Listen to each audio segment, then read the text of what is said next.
अस्सलामु अलैकुम व रहमतुल्लाहि व बरकातुहू। मुहतरम नाज़रीन व सामिईन, आज मेरी गुफ्तगू का उन्वान है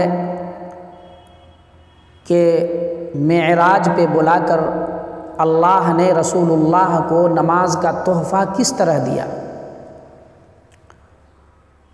तो देखिए, जब आप अर्श पे गए, कोई भी किसी के यहाँ जाता है मेहमान, तो उसको वो तोहफ़ा तहफ़ लेके भी जाता है और आते वक्त उसे तोहफ़ा भी मिलता है। तो अल्लाह रब्बुल इज़्ज़त ने अपने महबूब को अर्श पे बुलाया। रोज़ा आपने ज़मीन पे दिया, हज आपने ज़मीन पे दिया, सदका खैरात ज़कात आपने ज़मीन पे दिया, गर्ज़ के तमाम इबादात आपने ज़मीन पे दिया। लेकिन नमाज ऐसी मुअतबर और ऐसी मुतबर्रक इबादत है जिसको अल्लाह रब्बुल इज़्ज़त ने अर्श पे बुला के दिया। हालांकि तमाम इबादत मोहतरम मुकर्रम मुअतबर हैं, लेकिन नमाज को अल्लाह रब्बुल इज़्ज़त ने अर्श पे बुला के दिया। नमाज ऐसी इबादत है कि कुफ्र और ईमान के दरमियान फ़र्क करती है। नमाज जन्नत की कुंजी है। नमाज शैतान का मुंह काला करती है। नमाज अल्लाह को राज़ी करने का ज़रिया है। तो ये नमाज अल्लाह ने अपने हबीब को अर्श पे बुला के दिया। वाक़या ये है कि जब रसूलुल्लाह सल्लल्लाहु अलैहि वसल्लम अर्श पे गए तो अल्लाह ने 50 वक्त की नमाज तोहफ़े में इनायत फरमाया। 50 वक्त की नमाज। आप खुशी खुशी वापस आ रहे थे, रास्ते में हज़रत मूसा अलैहिस्सलाम से मुलाकात हुई।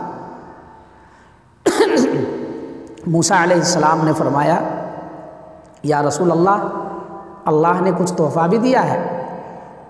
आपने फरमाया हाँ। कहा क्या दिया? आपने फरमाया अल्लाह ने 50 वक्त की नमाज इनायत फरमाया हमारी उम्मत के लिए। हज़रत मूसा अलैहिस्सलाम ने कहा, या मोहम्मद, आपकी उम्मत कमज़ोर होगी, हमारी उम्मत तो 2 रकत नमाज भी उसके लिए मुश्किल, और ये 50 वक्त की नमाज आपकी उम्मत कैसे पढ़ेगी? आप जाइए, अल्लाह रब्बुल इज़्ज़त से कम करवाइए। चुनांचे रसूलुल्लाह सल्लल्लाहु अलैहि वसल्लम वापस हुए, अल्लाह के पास गए। 5 वक्त की नमाज आपने फिर कम कर दिया। फिर वापस आए, मूसा ने पूछा क्या हुआ? कहा 45 वक्त रह गया, 5 वक्त की नमाज अल्लाह कम कर दी है। कहा फिर जाइए। आप फिर गए, फिर अल्लाह से कहा, अल्लाह ने फिर 5 वक्त की नमाज कम किया। इसी तरह आते रहे, जाते रहे, आते रहे, जाते रहे। जब 5 वक्त की नमाज रह गई, तब अल्लाह के नबी जनाबे मूसा अलैहिस्सलाम ने कहा फिर जाइए। तो आपने फरमाया नहीं, मुझे शर्म आती है, अब जाते हुए मैं नहीं जाऊंगा, अब मैं नहीं जाऊंगा। चुनांचे अल्लाह रब्बुल इज़्ज़त ने अपने हबीब से फरमाया, ऐ मेरे हबीब, आपकी उम्मत 5 वक्त की सिर्फ नमाज पढ़ेगी और मैं उसे 50 वक्त की नमाज़ों का अजर दूंगा, सवाब दूंगा। मा यबद्दलुल कौल, खुदा का कौल बदला नहीं जाता। फिर अर्श पर से आप जन्नत का सफ़र किया। फिर अल्लाह को जहाँ जहाँ मंजूर हुआ वहाँ वहाँ आपको सैर करवाया और फिर वापस आपको मक्का मुकर्रमा में पहुँचा दिया अपने बिस्तर पे। जब आप आए तो देखा जंजीर हिल रही है, यानी थोड़ी ही देर में वापस, इतनी ही देर में वापस आए कि जंजीर भी हिल रही थी। आप सोच लीजिए, आप कहीं जाइएगा, आज जंजीर को ठोकर लगेगी, और फिर जब आप वहाँ से वापस आइएगा तो जंजीर हिलती रहेगी, तो इसका मतलब ये हुआ कि थोड़ी देर में वापस आ गए, है ना। फिर वहाँ से वापस आए और मेराज के बारे में आपने सबसे पहले हज़रत अबू बकर सिद्दीक़ रज़ी अल्लाह ताला अन्हु को वाक़या सुनाया और हज़रत सिद्दीक़ रज़ी अल्लाह ताला अन्हु ने इसकी तस्दीक़ की सबसे पहले, इसलिए अल्लाह के रसूल ने आपको सिद्दीक़ का लक़ब दिया। लेकिन जब अबू लहब, अबू जहल, दिगर कुफ़ार मक्का को जब ये बात मालूम हुई तो उन लोगों ने मजाक उड़ाया, उन लोगों ने मजाक उड़ाया। लेकिन सबसे पहले हज़रत अबू बकर ने तस्दीक़ की। अबू जहल आया और हज़रत अबू बकर से कहने लगा, क्या अबू बकर तू तो समझदार इंसान है, भला थोड़ी देर में कोई मक्का से बैतुल मुक़द्दस और बैतुल मुक़द्दस से सातों आसमान और फिर वहाँ से ज़मीन पे भला कोई जा सकता है, और तुम ही बताओ।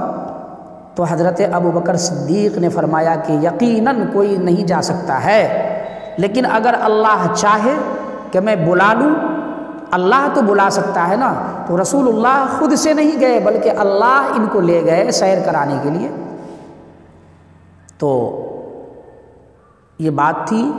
एक बात यहाँ समझ लीजिए कि रजब की 27 तारीख़ को ही मेराज नहीं हुआ। 27 तारीख़ की रात में जो ये मशहूर है कि उसी रात में मेराज हुई है, ऐसा नहीं है।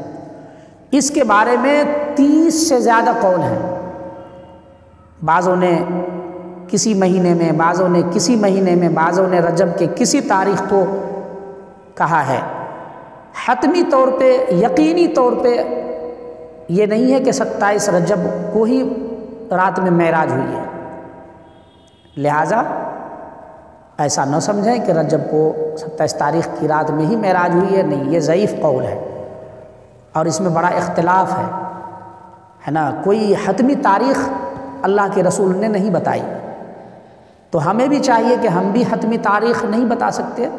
जो भी अक़वाल हैं इसके बारे में हमको सब पे यकीन है, सब पे ईमान है।